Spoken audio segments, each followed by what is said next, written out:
తెలంగాణ న్యాయవాదులు ఆందోళనను ఉధృతం చేశారు. ప్రత్యేక హైకోర్టు ఏపీ న్యాయమూర్తులకు ఆప్షన్ విధానాన్ని రద్దు చేయాలంటూ ఏర్పాటు చేయాలంటూ చలో హైకోర్టు కార్యక్రమాన్ని తలపెట్టారు. ఈ నేపథ్యంలో హైకోర్టు దగ్గర పోలీసులు భారీగా మోహరించారు.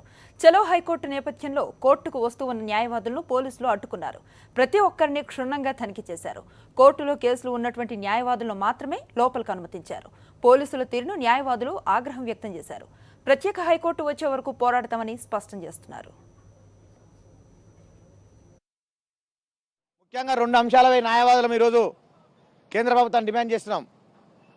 తెలంగాణ రాష్ట్రానికి ప్రత్యేక హైకోర్టు ఏర్పాటు చేయాలని, మరియు ఆంధ్ర ప్రాంతానికి చెందిన న్యాయమూర్తులను తెలంగాణ ప్రాంతంలో ఆప్షన్ పేరిట భర్తీ చేయడం ద్వారా మళ్ళీ తెలంగాణ ప్రాంతంలో 30 సంవత్సరాల వరకు ఏ న్యాయవాది కూడా ఒక్క ఉద్యోగం కూడా రాదు జడ్జిగా.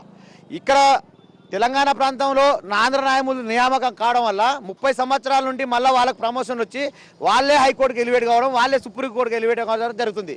తెలంగాణ రాష్ట్రం వస్తే తెలంగాణ న్యాయవాదులకు న్యాయమూర్తులకు ఇక్కడ న్యాయం జరుగుతుంది అనుకున్నాం. మరి ఈరోజు పైపెచ్చి ఇక్కడ చలో హైకోర్టు పిలిపిస్తే ఇక్కడ పెద్ద ఎత్తున పోలీసు బందోబస్తు ఏర్పాటు చేయడం జరిగింది. అయితే మా డిమాండ్ లేదంటే శాంతియుత పద్ధతిలో ప్రజాస్వామ్య పద్ధతిలోనే మేము కేంద్ర ప్రభుత్వానికి నిరసన తెలియజేయాలనుకుంటున్నాము.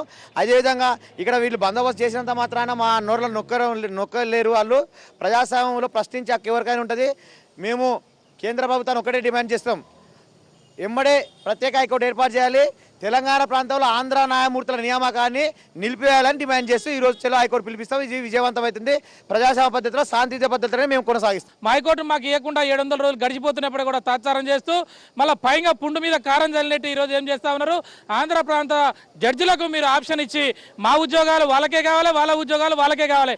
తెలంగాణ ఉద్యమం వచ్చిందే నిధులు నియామకాల మీద. మరి ఇక మాకు ఉద్యోగాలు రాకపోతే ఎందుకని మేము ప్రశ్నిస్తా ఉన్నాం. కాబట్టి మేము ఏం అడగటం లేదు. ఆంధ్ర ప్రాంతానికి సంబంధించిన న్యాయమూర్తులను కూడా మేము విజ్ఞప్తి చేసేది ఒకటే, అయ్యా మీ ప్రాంతంలో మీరు ఉద్యోగాలు చేయండి. మీ ఒక్క ఉద్యోగం కూడా ఆంధ్ర ప్రాంతానికి సంబంధించిన ఉద్యోగం తెలంగాణ న్యాయవాదులకు కానీ న్యాయమూర్తులకు కానీ వద్దు.